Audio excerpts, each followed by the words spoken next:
மகிழ்ச்சியாக இருக்கும் மனிதர் நம் இல்லத்திற்குள் வருவது என்பது இருள் மண்டி கிடக்கும் நம் இல்லத்திற்குள் விளக்கோடு வருவதற்கு இணையானது என்பார்கள். அன்பிற்கினியவர்களே, இன்றைய நாளில் ஆண்டவரோடு இணைந்து என்றும் மகிழ நம்மை அழைக்கின்றது. ஒருவரிடம் உள்ள பணமோ பொருளோ புகழோ அல்லது ஆண்டவரை விட்டு விலகி இருப்பதோ மகிழ்ச்சியை தராது. மாறாக ஆண்டவரோடு ஒன்றித்திருப்பதே மகிழ்ச்சியை தரும். ஆண்டவரின் பிறப்புக்காக நம்மையே தயாரிக்கும் இந்நாட்களில் பலவித கவலைகளோடும் நோய்களோடும் ஏமாற்றத்தோடும் சோர்வடைந்துள்ள நம் உள்ளத்தை இறை மகிழ்ச்சியால் புத்துயிரளிக்க திருத்துதர் பவுல் கூறுகிறார்.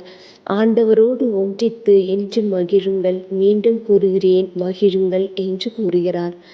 ஆதலால் நாம் ஆண்டவரோடு ஒன்றித்திருந்தால் மட்டுமே மகிழ முடியும். ஆண்டவர் அளிக்கும் இன்பங்கள் நிரந்தரமானவை.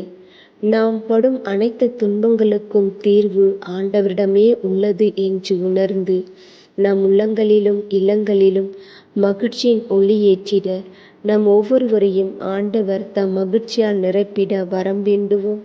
ஆண்டவரில் மகிழ்ந்திருப்போம்.